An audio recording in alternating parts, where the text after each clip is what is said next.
بسم الله الرحمن الرحيم. اللهم صل وسلم وبارك على رسول الله. ازيكم يا حبايبي، عاملين ايه؟ النهارده بقى معانا ايه؟ طاجن بسلة بالقوانص، جديدة مش باللحمة، بالقوانص. معايا هنا حوالي نص كيلو قوانص عندي في البيت. غسلها حلو ونقعاه، اسمى القنصاية كده 2، يعني حتت حلوة مش صغيرة. حطله شوية جنزبيل في النقعان وعصرة ليمونية، ومعايا طبعا رز متنقي، ومعايا الطاجن اللي احط فيه البسلة، ومعايا بسلة على جزر، وطبعا دي البصلاية، وعندنا طماطم مضروبة. ويلا بينا نخش على الوصفة بتاعتنا ونشوف هنعملها ازاي. طبعا عندي هنا ايه، بصلاية خرطتها ونزلت عليها شوية زيت، وادي القوانص بتاعتي شطفتها حلو، حطيت لها شوية فلفل اسود منعا لاي زفارة، مع ان انا غسلاها حلو. طبعا البصلة اتشوحت تشويحة حلوة، نزلت عليها، انا مش بغمق البصلة، نزلت عليها ايه، شوية القوانص بتوعي، اديتها تشويحة مظبوطة فيها ورقة لوري بقى وشوية فلفل اسود وما حطيتش بهارات ولا حاجة تانية لسه، هو ورق اللوري وشوية الفلفل الاسود وبس. شوحتها تشويحة مظبوطة، وبعد كده نزلت لها البسلة، اديها برضو تشويحة مظبوطة علشان خضار البسلة يزيد كمان وكمان، تفضل خضرة معايا حتى وهي في الصلصة بتاعتها زي ما انتوا شايفينها كده. وعندي الطماطم بقى، طماطم ضربها جاهزة كده مع بنجر سلقاها، اوريكم قريب كده، اعمل لكم فيديو لتخزين البنجر، الطريقة الصح اللي تخليه يقعد معاكي من السنة للسنة وتستخدميه في كل حاجة. ان شاء الله قريب هتلاقيني عامله لكم الفيديو ده. حطيت بقى الطماطم وهسيبها ايه، تتسبك مع بعضها، معلقة سكر مظبوطة كده،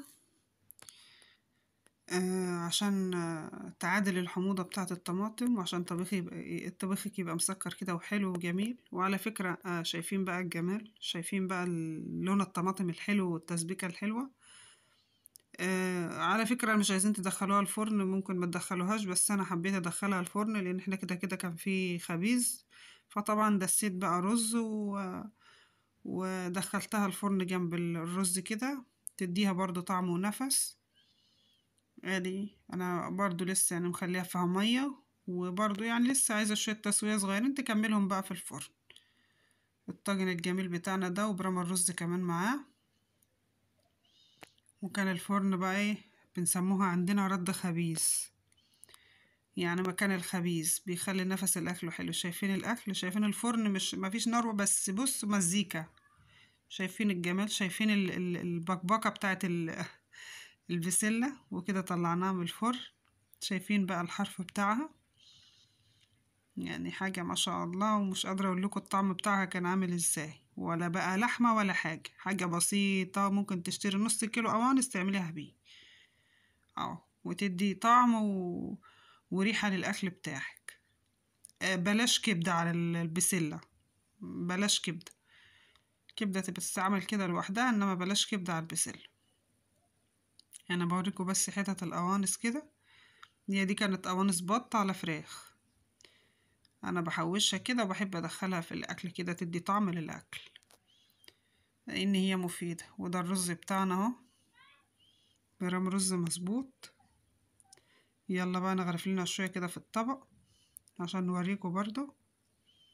شايفين الرز بقى سخن وايه، لسه طالع من الفرن طازة، يعني انا مش عارفة امسكه. ايه رأيكم في الجمال ده؟ شايفين؟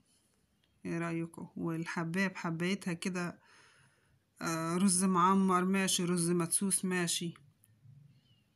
هناخد بقى شوية بسلة على أنثى كده، وحاجة حلوة وحاجة بسيطة. وأكيد كلنا بنشتري بقى فراخ وبط اللي بيربي واللي بيشتري، فنحوشها كده وندخلها في الأكل كده.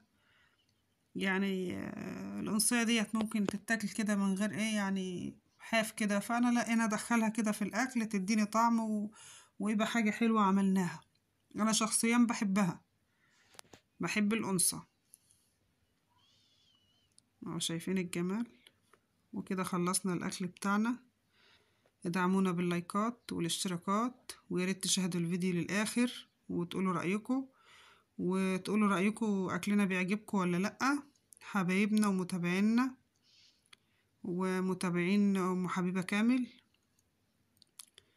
بحبكم في الله، احلى اخوات واحلى متابعين. شايفين الجمال؟ والله كانت احلى اكلة. بحبكم في الله.